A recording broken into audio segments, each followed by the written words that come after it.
Welcome friends. पिछले class में मैंने आपको works of calculation and science यानी कि WCS के क्वेश्चंस को करवाया था। तो आइए फ्रेंड्स उसी को आगे लेकर के चलते हैं। आपको मैंने कहा था कि इसको ट्राई करना। देखो क्या पूछ रहा है कि how much quantity of heat is required. आपको निकालना है, हीट निकालना है, ठीक है। आपको m दे दिया है। m क्या है? वस्तु का द्रव्यमान है। T1 क्या है? पहला टेम्परेचर है। T2 क्या है? दूसरा टेम्परेचर है। यानी पहला तापमान 20 डिग्री सेल्सियस है और दूसरा तापमान 85 डिग्री सेल्सियस है। और आपको दे दिया है स्पेसिफिक हीट 4.2। आपको निकालना है Q, यानी कि आपको हीट निकालना है, ठीक है।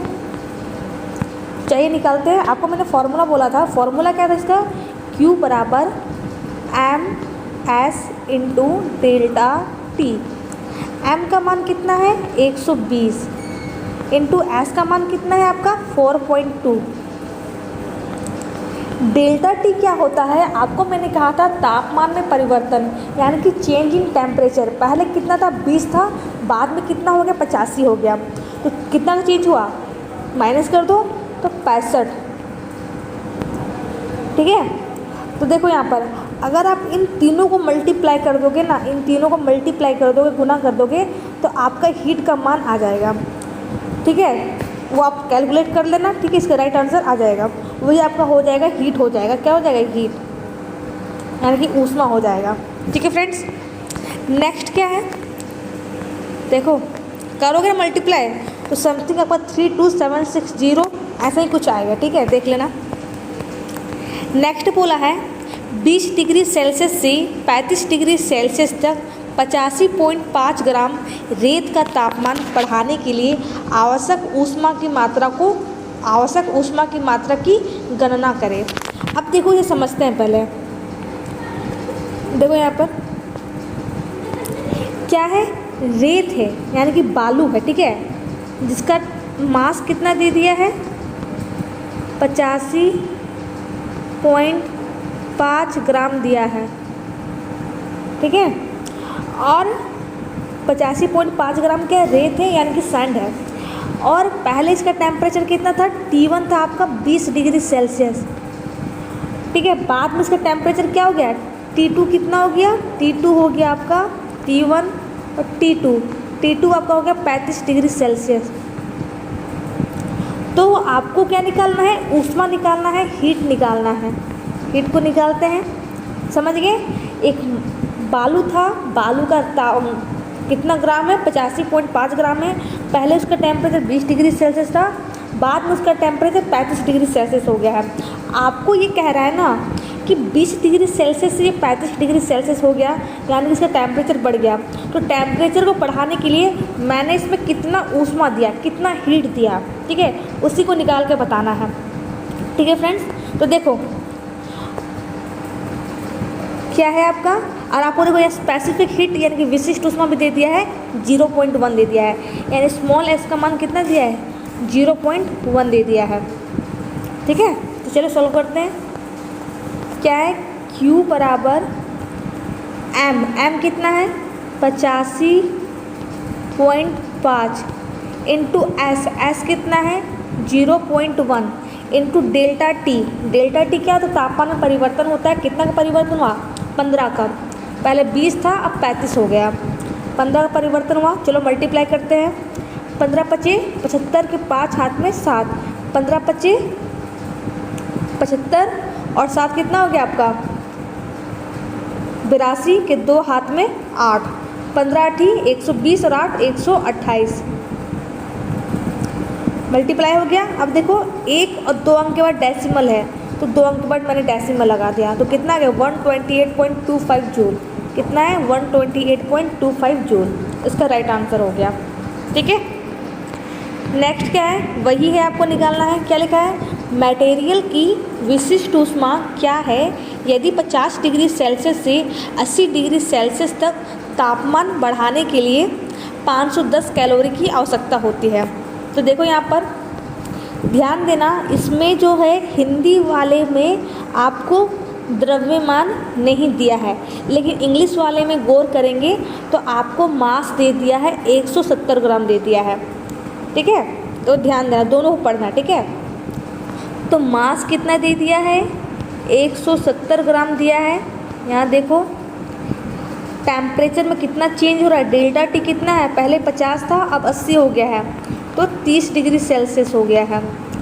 और आपको क्या निकालना है, आपको एस निकालना है, स्पेसिफिक हीट निकालना है। और ऊष्मा कितना दिया है, 510 कैलोरी दिया है, कोई दिक्कत नहीं है। तो आपको स्पेसिफिक हीट का मान निकाल के बताना है। तो चलो सॉल्व करते हैं। क्या है, Q कितना है आपका 510।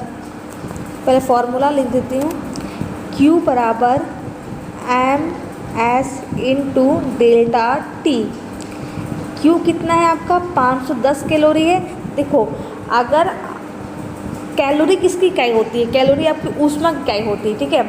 तो आप उसकी यूनिट से इसको पहचानोगे कि ये क्या है, कैलोरी है यानी कि ऊष्मा है, ग्राम है या किलोग्राम है तो द्रव्यमान है, डिग्री सेल्सियस है या फिर डिग्री केल्विन है तो आपका ये टेम्परेचर है, ठीक है। तो 510 क्या है आपका ऊष्मा हो गया है। M कितना है, 170 ग्राम है। S कितना है, S को निकाल के बताना है, इंटू डेल्टा टी कितना है आपका 30 डिग्री सेल्सियस है, कोई दिक्कत नहीं है। 0 से 0 कट गया, 17 एकम 17, 17 तिया 51, 3 एकम 3, 3 धागा 30। तो क्या हो गया, 1 बराबर S इंटू 10। तो क्या होगा 1 बाई मल्टीप्लाई में इसको इस साइड लेकर के जाएंगे तो ये हमारा डिवाइड में कन्वर्ट हो जाएगा, इक्वल टू S। तो देखो 1/10 का मान कितना होता है, 0.1 होता है। अगर एक 0 घटाओगे तो एक अंक के बाद डेसिमल आ जाएगा, तो कितना आंसर आ गया 0.1, ठीक है। नेक्स्ट क्या है, सेम उसी तरह का है, सॉल्व कर लेना। क्या है, सेम बोला है किलो कैलोरी में 25 डिग्री सेल्सियस से 75 डिग्री सेल्सियस तक 300 ग्राम तांबे के तापमान को बढ़ाने के लिए कितनी मात्रा में ऊष्मा की आवश्यकता होती है। बता देती हूँ थोड़ा सा। क्या है, ऊष्मा निकालना है, आपको क्या दे दिया है, M कितना है, M आपका 300 ग्राम है, ठीक है। 300, S कितना है आपका, S दे दिया है 0.092, 0.092 इंटू डेल्टा टी कितना है, 25 था अब 75 हो गया है यानी 50 का, कर लो मल्टीप्लाई, 5 दिया 15, 15 पर 3 0 इंटू 0.092, 15 दूना 30 होगा ना, 30, 15 दूना 30 के 0 हाथ पे 3, 15 नौमा 135 और 3 138, ठीक है। कितने जीरो हैं, 3 जीरो हैं, 1 2 3 हो गया। अब देखो 3 अंक के बाद डेसिमल है, 0.092 था ना, तो 3 अंक के बाद डेसिमल और 3 अंक के बाद डेसिमल लगा देंगे तो ये हमारा 3 जीरो कट हो जाएगा। कितना आ गया, 1380 आ गया। देखो ये आपका जो मान आया है कैलोरी में आया है, ठीक है। आपको बोल रहा है कि किलो कैलोरी में क्या है, यानी कि इसे क्या करना है, किलो कैलोरी में कन्वर्ट करना है। तो चलो कन्वर्ट करते हैं। तो याद रखना, जब भी आप कैलोरी को किलो कैलोरी में कन्वर्ट करते हो ना, तो आपको 1000 से डिवाइड करना पड़ता है। तो 1000 से डिवाइड करो, 1380 डिवाइडेड 1000, ठीक है। तो 0 से 0 कट हो गया, 2 अंक को हटाएंगे, मतलब 2 जीरो को हटाएंगे तो 2 अंक के बाद डेसिमल लगाएंगे, तो 2 अंक के बाद डेसिमल लगाएंगे तो मेरा आंसर आ जाएगा 1.38 किलो कैलोरी, ठीक है, कोई दिक्कत नहीं है। तो आपका राइट आंसर है 1.38 kilo calorie is right answer. क्या है, फोर्जिंग के उद्देश्य से 400 किलो वजन वाले तांबे के पिंड द्वारा 40 डिग्री सेल्सियस से 72 डिग्री सेल्सियस तक गर्म करने पर कितनी ऊष्मा अवशोषित की जाती है। और लिखा है तांबे की विशिष्ट ऊष्मा 0.09 है, ठीक है। तो देखो सिंपल है, आपको इसमें फिर से बोल रहा है कि क्या निकालने के लिए बोल रहा है, हीट निकालने बोल रहा है, ऊष्मा अवशोषित की जाती है, कितनी ऊष्मा अवशोषित की जाती है, ठीक है। तो आपको क्यू निकालना है, तो वही फॉर्मूला लगेगा, लगा देना, क्यू बराबर M S into delta T. यहाँ एम कितना है, एम देख लो, एम आपका है 400, एस कितना है 0.09 इंटू डेल्टा टी कितना है 32। ठीक है, कर लो मल्टीप्लाई, 4 दूना 4 2 जा 8, 4 3 जा 12 इंटू तो क्या है, 2 जीरो है, 2 जीरो इंटू 0.09, 9 8 जा 72 के 2 हाथ में 7, 9 2 जा 18 और 18 और 7 कितना होगा 25 के 5 हाथ में 2, 9 1 जा 9 और 2 11, उस पर क्या है आपके 2 जीरो।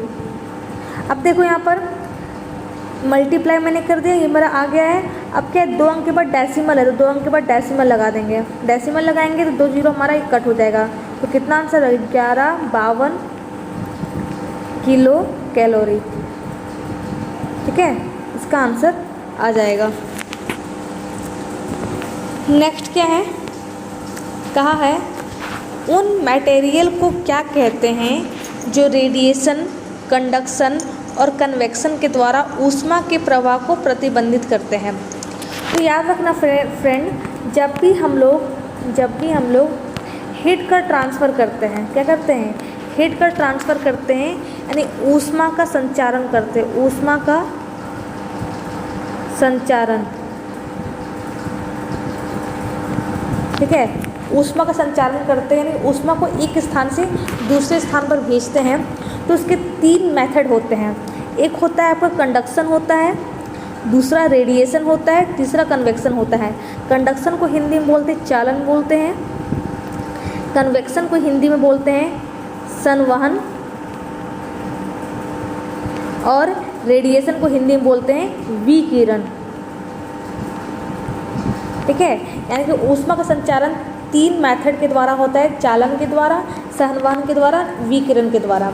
तो कहा क्या है कि ऊष्मा के प्रवाह को कौन प्रतिबंधित करता है, कौन रोकता है, कंडक्टर रोकता है, इंसुलेटर रोकता है, फेरस रोकता है या नॉन फेरस रोकता है।